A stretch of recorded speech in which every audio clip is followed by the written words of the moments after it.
Hey, good arvo or good evening, wherever it is you might be, random stranger, and welcome to episode 4 of Made in Abyss, where Reg and Rico have just started their descent into the abyss and face, if not imminent death, then the curse that apparently strips people of their humanity the further down they go. Before getting into the episode, can I just say how awesome it's been to watch along with you guys and to get to read your thoughts in the comments afterwards? With a lore heavy show like this, I definitely don't catch everything on first watch, sometimes even on second watch. So, a huge reason for why I post these reactions is to, I guess, sort of tap into the Made in Abyss brain trust.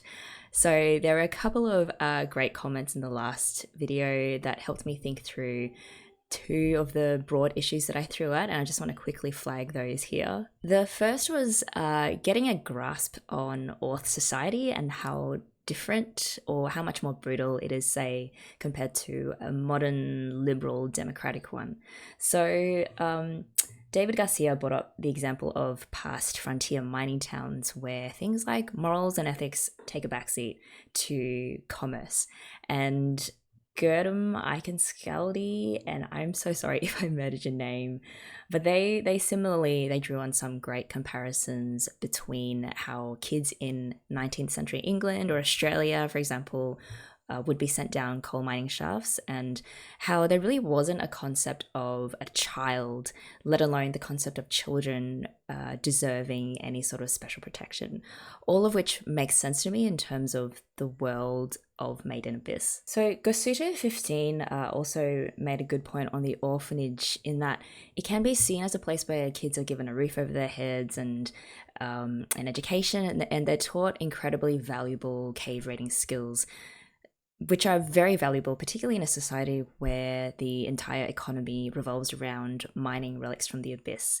And on rewatch, I definitely saw that more clearly and actually found it really interesting when Nat, when he's leading the others through the wharf quarter, is talking about how he wants to open up an orphanage down the tracks for the kids there, which is really sweet, but also shows that he obviously sees positive value in this kind of institution, despite its, harsh lifestyle and punishments. Notably, so far, none of the characters that we've met really have any inkling of a desire to challenge the way Orth society works. Not even someone like Nat, who grew up in the slums, or Rico, who, while rebellious, still very much buys into the whole mythology of the abyss and the glory of conquering it, even though it was the direct cause of her parents' deaths. Fair enough, though, because they're both still kids, and it's like, it's hard to explain to a fish what water is, right? Like, that's all they've ever known. And as that marching bunny pointed out, even the way that the desks and the chairs in their classroom are designed in the orphanage, like one on top of the other with ladders going all the way up, reflects just how ingrained the abyss is in everyday life and thinking. It's like, these kids are trained from pretty much the moment they're born to want to become cave raiders. Which leads to the other fascinating point that kept surfacing in the comments, that the citizens of Orth, adults and kids alike, choose to live there despite all of the dangers solely because of the allure of the abyss or its promise of fame and fortune. It's almost as if the abyss is seducing them, appealing to that very human desire to be or become significant. And there was that great concluding couple of lines in the last episode that was like, to all who are willing to sacrifice everything, the abyss provides all, life and death, blessings and curses. And in the end, though, whose will prevail? That of those who challenge it, or that of the netherworld? Which again emphasizes that the abyss is so encompassing that it takes on its own life and is even spoken of as if it is its own character and has its own will. And interestingly, Mark O'Helm pointed out that the curse of the abyss doesn't seem to just stop at its edge, but actually reaches up and out and engulfs the entire city of Orth. Again, that idea of the abyss being this all-encompassing, driving force that influences and impacts everything and everyone who dares go near it. The second thing I raised last time was around the depiction of child abuse, specifically through certain aspects of Rico's treatment of Reg, and in particular the one involving a stick.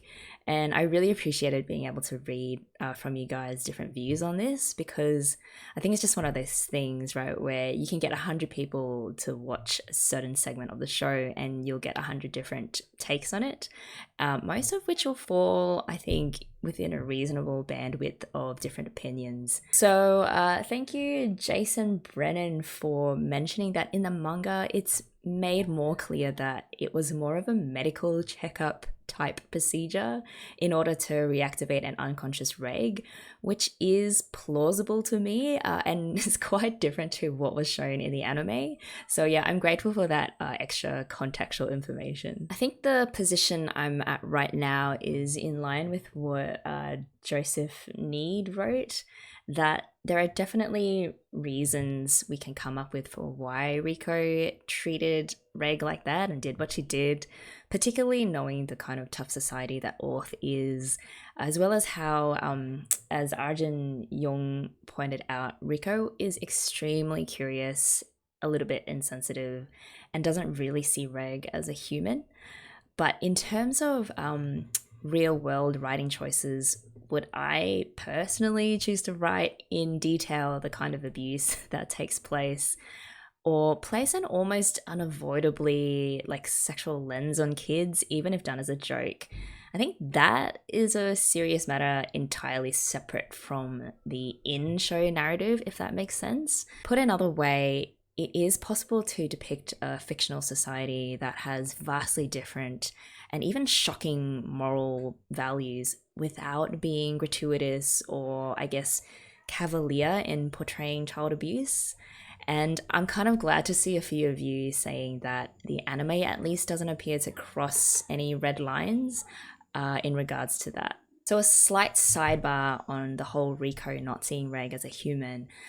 There's that weird incongruency where Rico, and to some extent the other kids, talk to Reg like he has a fully realized personality, and yet still in some ways treat him as just a relic, like any other relic they would extract from the abyss. And I think that's a really interesting dynamic, particularly when Reg does show some very human emotions like embarrassment, concern, fear, empathy, particularly when he was counseling Rico on, forgiving Nat. And most importantly, he has that very human desire of wanting to discover his origin story and the purpose of his being. So what am I expecting from this episode? Most likely they'll be exploring the first layer of the abyss, the edge of the abyss, which I think goes down for about 1,300 meters. I think we'll get more insights into why they're both wanting to get to the bottom of the abyss. Ostensibly, it's for different reasons, right? So Rico wants to find the truth about her mom, while Reg wants to find out who he is, and I have a feeling that those two reasons are linked in some way. In fact, I have a crazy theory that Liza was potentially the one who sent Reg up to, I guess, warn or save Rico in some way. He is, after all, a special relic that's made up of other special relics, things that Liza is obviously an expert at collecting. And according to Liza's journal, this human-looking thing was watching her down on the 7th layer. Was that Reg? And he's just lost his memory of all of that completely. We don't really know for sure. Curiously though, Reg, in the last episode, despite seeing the illustration in Liza's notes, spoke as though that wasn't him. So I'm curious to see where that goes. So much anticipation has been built around Liza's story and her character, and it seems like all of this is building up to the inevitable moment where Rico finds out the truth of what happened to her mother. And we don't know much at this point, but I'm pretty confident, 79% confident, that there's going to be massive heartbreak involved. I know that much. I just don't know what form that heartbreak will take. Okay, that is enough speculating for now. Without further ado, let's get into episode 4. So if you guys are ready, let's play this in 3, 2, 1, go.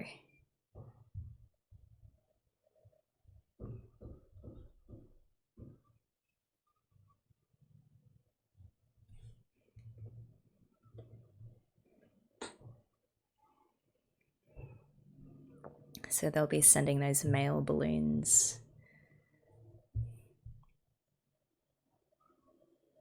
There was an interesting part in the last episode around those mail balloons. Like, if they're from White Whistles, then they're treated as truth, and anyone else is just mere rumor.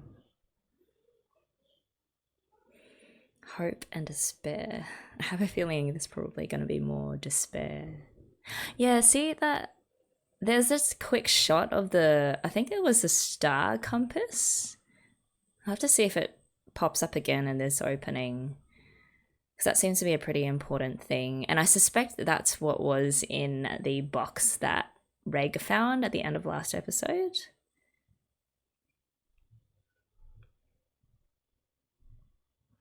This is a great opening. Oh, also, I think it was She-Shaw that pointed out that Rico is the one that's descending and then Reg is ascending the abyss, which I think there's got to be some kind of symbolic meaning there. Yeah, see that star compass again. It features pretty prominently in the opening.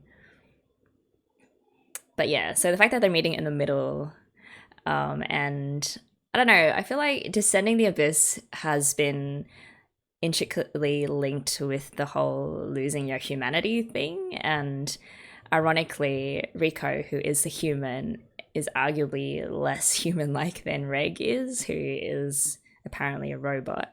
So I think there's something interesting there. And that beautiful shot of the mouth of the abyss.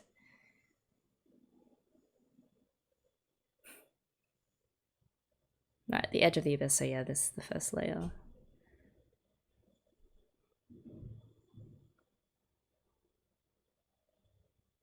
Is that Rico being weird again? Oh, he made like a nest for them. Just for safety. Smart.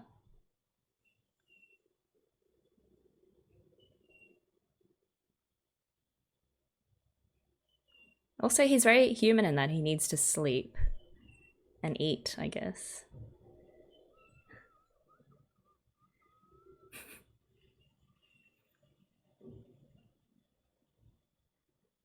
He's taking his role of protecting Rico very seriously. That's nice to see.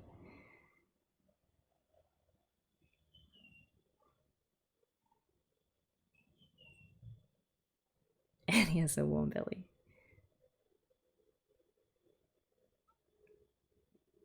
So he's got some kind of nervous system that runs through the metal in his arm. Like he can feel things.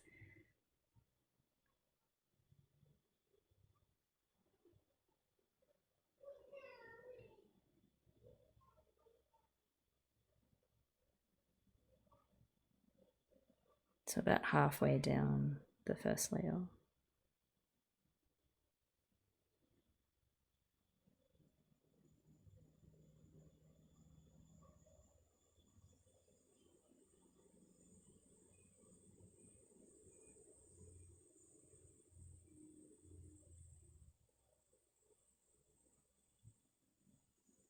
It's very scenic.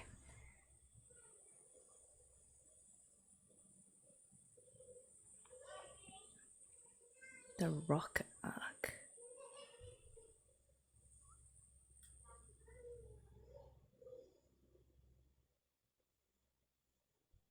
There's a force field covering the mouth of the abyss.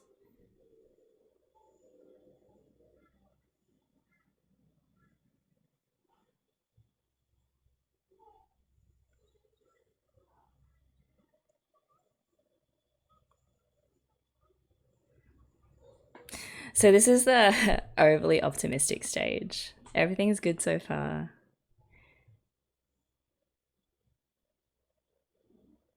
Wait.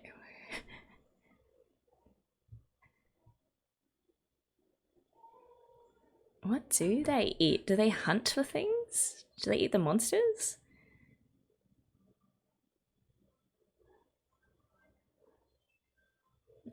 This is... I am really looking forward to checking out the entire soundtrack.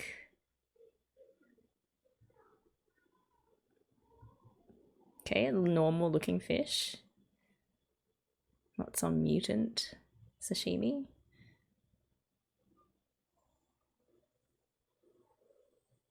Oh, this is all very domestic and nice. Oh, we gotta keep our guard up. Okay, demon fish.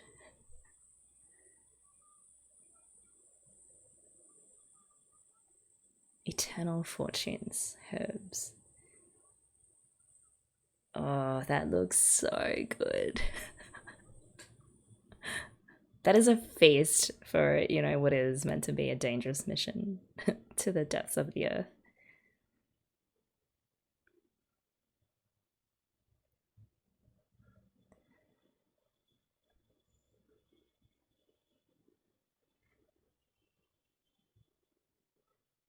This is all too nice.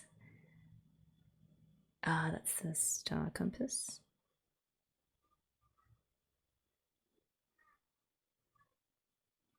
Okay, so it wasn't in the box, I guess. It's not the right shape.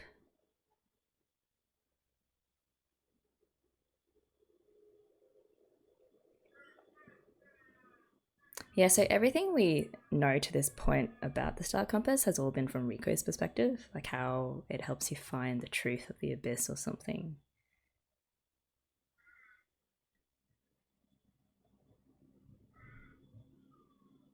When there's a line like that in there, you know, of course it's useful. And of course, Rico promptly loses it.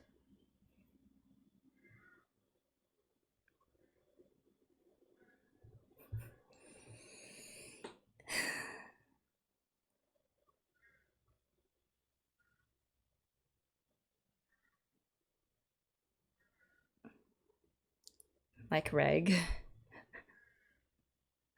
So much foreshadowing in that one quote.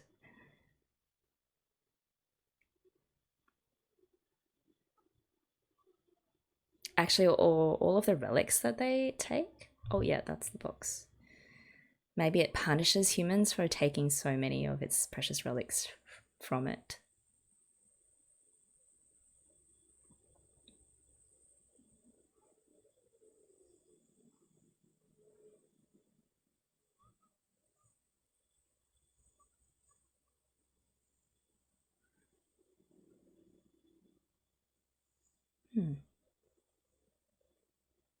Did Nat do that? Oh. Leader knew. I see. He knows, and he's supportive of them. That is so sweet. I knew I liked Leader. I had a good feeling about him.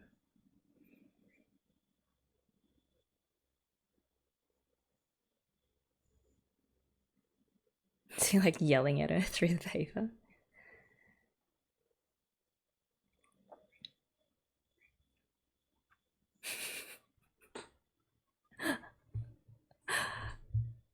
That's so funny. He's like balancing his responsibilities as, you know, a teacher in the orphanage, but also wanting her to find the truth out for herself. That's cool. And probably because if they can't escape him, then they're just not ready for the abyss anyway.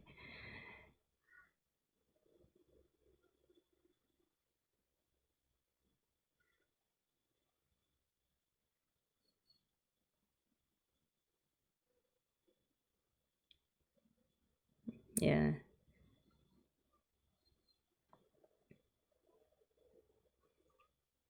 Or he, on top of testing them, he also maybe knows something dodge is happening and kind of wants someone to find out the truth as well. This is bad.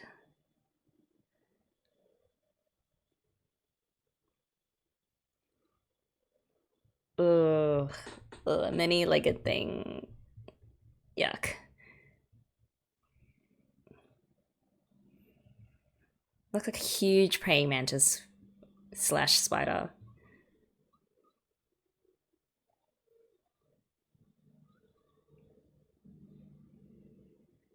with like a exposed brain or something.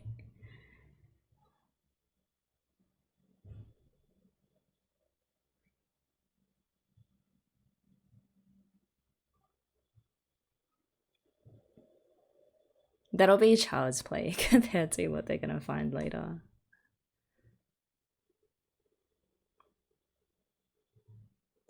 It's the curse of the abyss.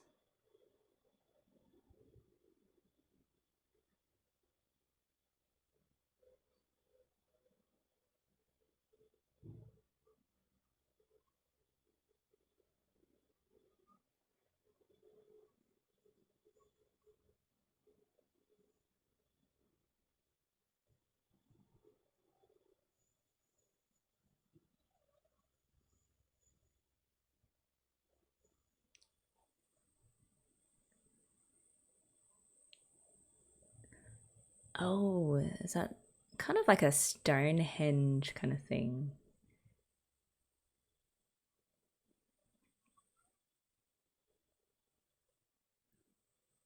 Oh, is this where so they go through and then everything gets inverted or something? That's the second layer, right?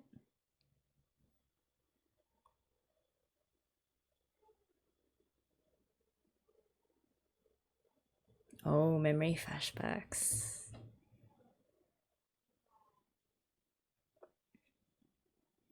So I guess he recovers his memory the further down they go.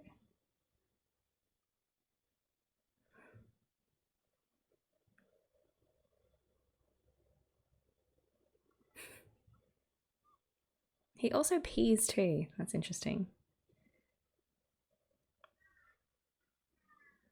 Like, apart from his arms, there's not really any part of him that's very robot-like. I mean, and also running on electricity and all that.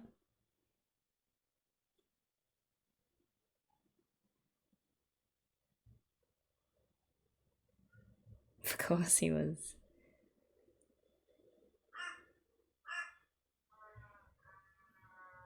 Yeah, I did on rewatch. I was like, how is it that Lita does not know that Reg is a robot? Like, the other kids clearly saw him for what he was.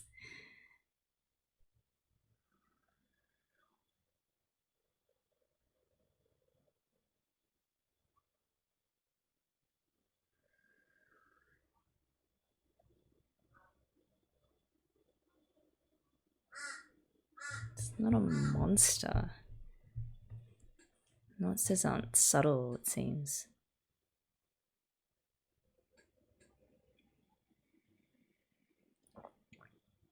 Or maybe it's Uncle Harbo.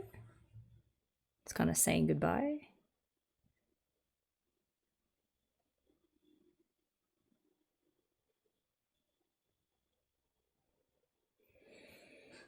I don't think Riko's gonna last very long.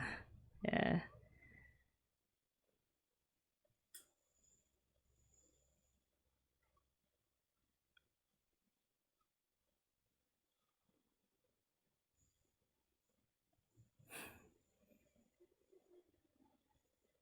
This chase music.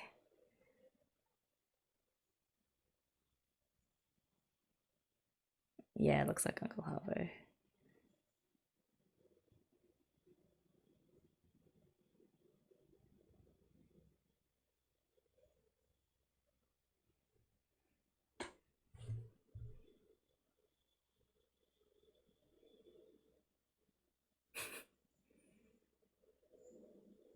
Habolg.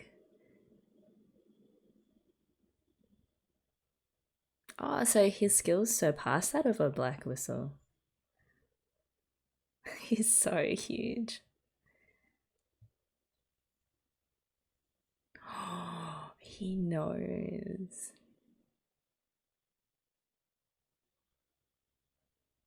He won't do anything.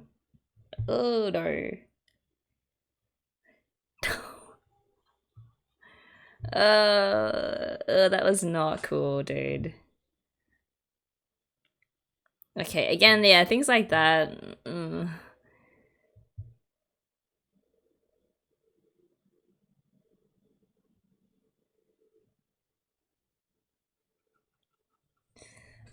hand signals for when they can't communicate. 9th words down there.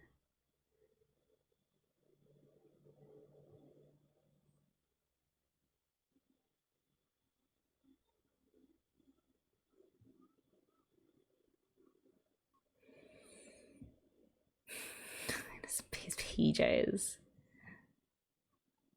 Of course, that's the kind of PJs that Uncle Harbo would have.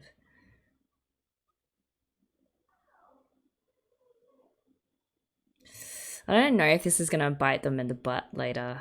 He is a cave raider after all.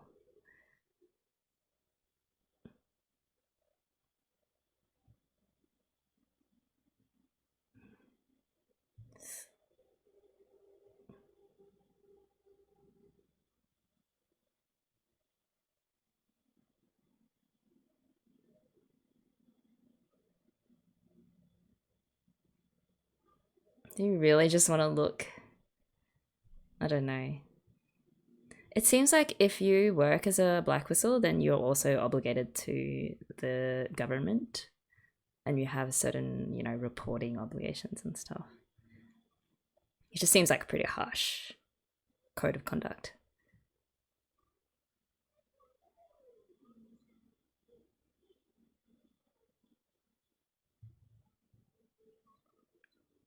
It's independent, as always.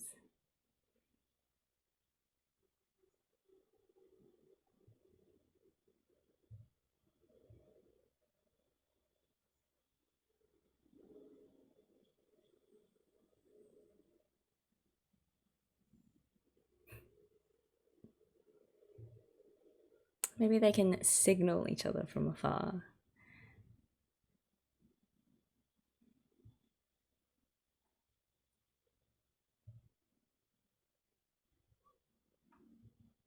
It's like a pill. Tachikiri fever.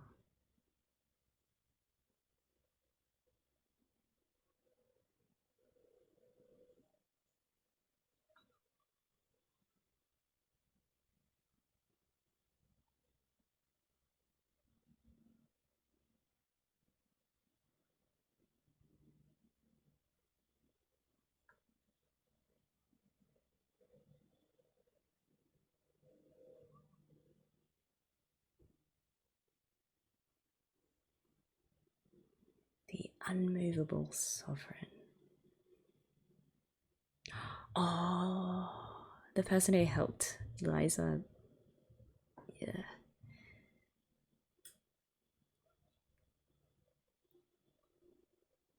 Or they probably, I don't know, hold some kind of grudge maybe. Because it's not that, you know, Rico ruined everything. The mission was already pretty much in shambles before, but she must have made it a lot harder.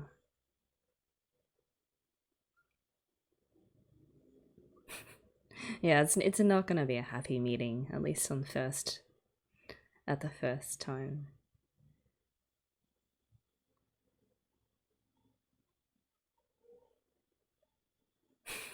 Just picks him up like rag dolls.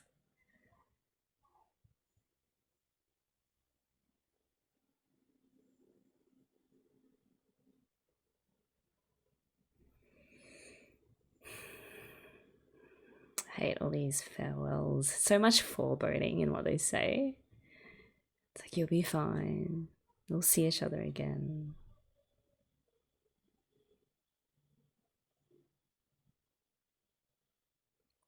It's also interesting that he seems to be around a certain age and obviously trying to become a white whistle, but hasn't made it there yet. So we're all just the Netherworld's lost children.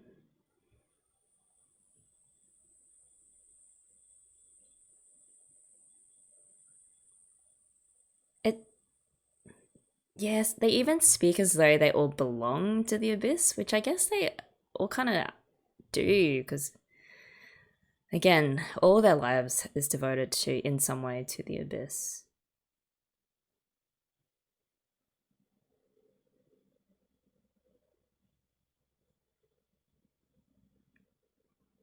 I remember it was Harbo's wife. I forget her name, but she also made this sort of offhand comment. Like, is it really that great to become a white whistle?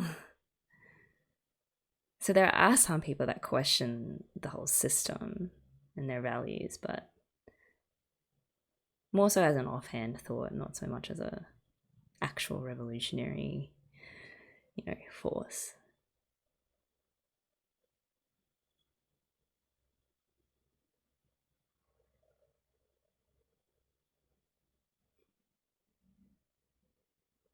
Forest of Temptation.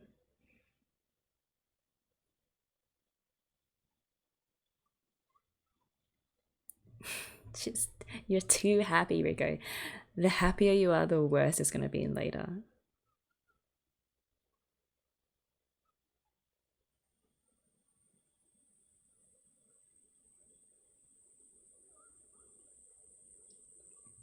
It's not the pursuers you have to worry about, though. Oh, wow.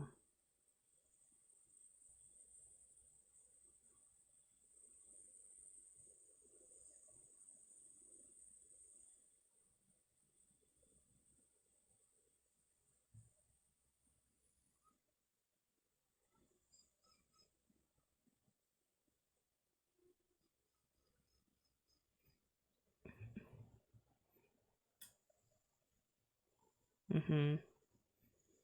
It's like out of the frying pan into the fire.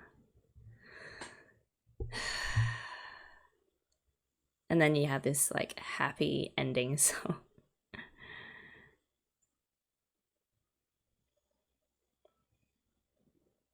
There's another character that appears here. I wonder who she is, or it is, or they are. Okay, so that's the inverted forest, which I think we'll see next episode. Enrico's stew. I love fish soup. Fish stew is the best.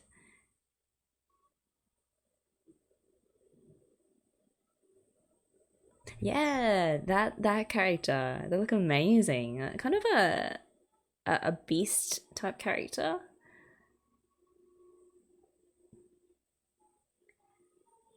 That's interesting. So we have sentient creatures from down the abyss with whom they can communicate, and even who seems to go along with their journey at some point. I can't wait to meet them. They look really cool. Kind of like a bear rabbit. All right, cool. Oh, yes, there's also so the illustrated versions of them do move down as they go down. Nice. All right, a couple of quick post-episode 4 thoughts, and then I'll throw it to you guys in the comments. So my favorite reveal of this episode was definitely the confirmation that Lita was clued into all of their scheming the whole time. And the fact that he gave them assistance in the form of a map and Liza's notes, but also was like, after I give you a little bit of head start, I'm coming for you, was I thought really telling of the conflict in Lita's heart, the wanting the best for Rico, and perhaps on some level knowing that what's best for her is probably going on this mission to find out the truth about her mum, but also bearing the responsibilities of a teacher of the orphanage, and all of the rules and regulations around apprentice cave raiders and not being able to completely look the other way. So I thought the method that he arrived at struck a really perfect balance between those two competing things. Overall, this episode was a pretty breezy one. Rick and Reg made it to the second layer without any major hassles, really, and that puts me on edge a little bit. The joy of Rico, for example, seeing all that amazing scenery, the nice fish stew that they enjoyed together, and the friendly send-off from Uncle Harbo, although Uncle Harbo, again, that bit where he just peeks down Reg's pants, I really wish wasn't there, but like, what are you gonna do? So Uncle Harbo, though, he did have some interesting lines around how they are all the Abyss's children. I think that's what he said.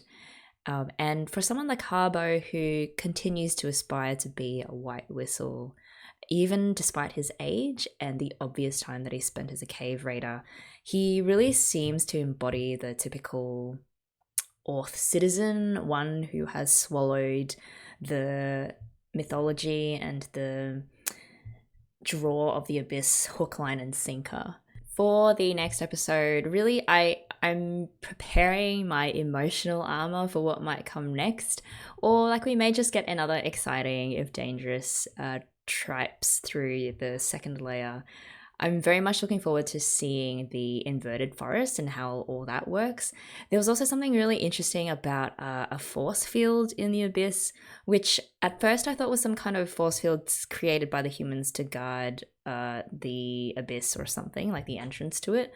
But then it seems like something that's part of the depths of the abyss, and I'm guessing is some kind of light source, because Reg did say something about how it carries the light downwards.